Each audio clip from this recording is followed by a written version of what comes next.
Hello, artists, and welcome back to Art Class with Mr. Mazer. This week, we're going to be practicing some color blending and shading with our colored pencils, and we're going to be creating some really cool and realistic looking paint splatters. So as you can see on my paper, I've already started a few. So what you're going to need today is a paper to draw on, a regular pencil, and a couple colored pencils. So to start, we're going to begin. So our paint splatters are kind of liquidy. They're going to be kind of like water. So we're going to start with a pretty simple organic shape.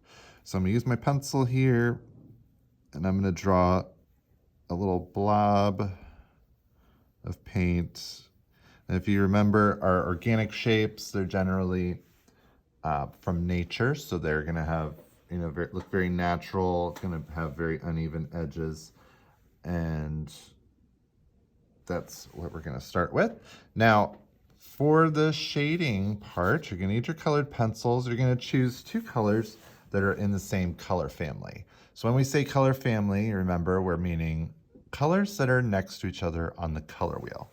So I have chosen purple and blue. So those are next to each other. You could do any two colors that are next to each other. Some examples would be red and orange, green and yellow, blue and green, red and purple. Pink is a light red, so you could do pink and red. So any of those would be good combinations. And to get our highlights and shadows, we're also going to be using black and white. So make sure you have those two colored pencils out and ready to use.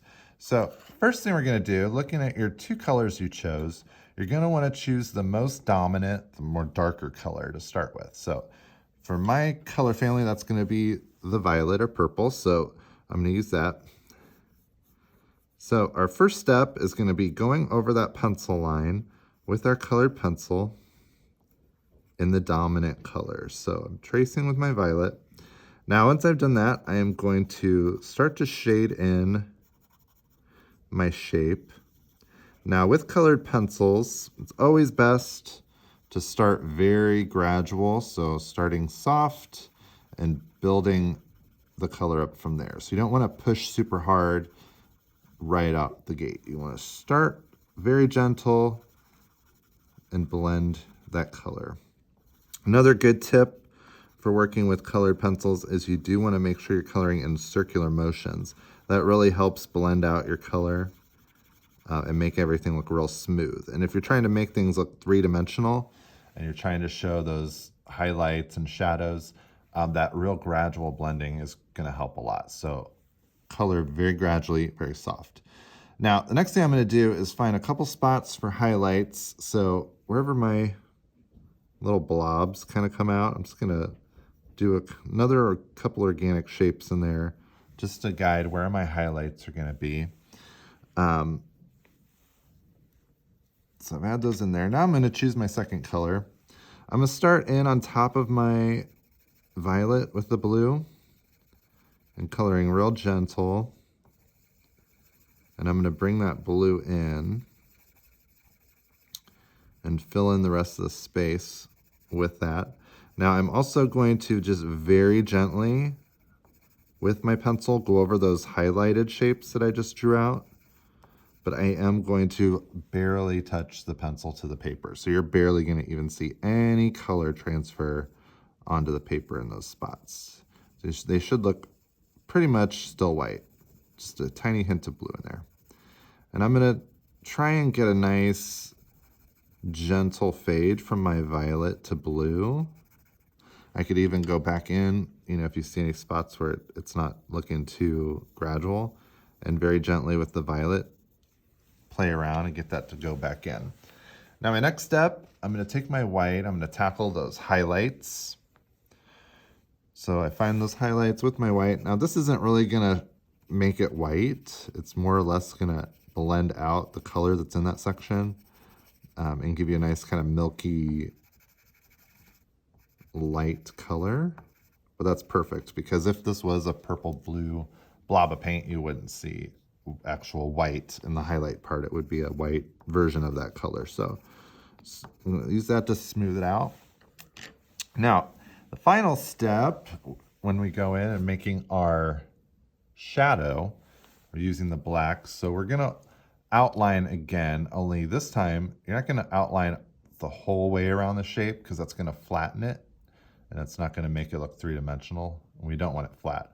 So like these shapes that I've already done, we're just gonna add black to one side. So I guess our light is coming from this side. So it would be hitting here, and that means the sides of the blobs would be shadows.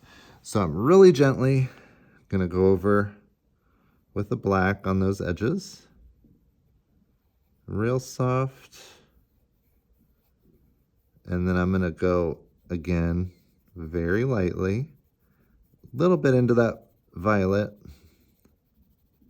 And this is gonna give me a lot of depth with my shape. So it's gonna start to make it look like it's rounded and actually three-dimensional. And my final step is, if this was a blob and it's somewhat off the page, there would be a little bit of shadow right beside it. So I'm gonna very gently, with my black, create a little shadow coming off over here. And then one thing you can do, which is really fun, which will give you a little more color vibrancy, is you can choose an unexpected color. So this is a color that's not in my color family. So I chose green. It is also a cool color like violet and blue, so it goes along really nicely with them. But just going in and adding a little bit of that unexpected color will really pop the vibrancy of your shading and make it look three-dimensional. So you can go in and add a little bit of an unexpected color, just very lightly, if you would like to, but it's totally up to you. So I would suggest when you begin, start with some more simple shapes, just kind of small rounded, maybe teardrop or more circular, simple rounded shapes. And then once you've done that, you can start going in with like some really big, cool blobs and playing with those highlights and shadows. But playing with these values is how real artists create three-dimensional shapes, so it is a really important skill for all artists to learn. I hope you have fun experimenting with color blending and shading this week, kids. And we'll see you next time.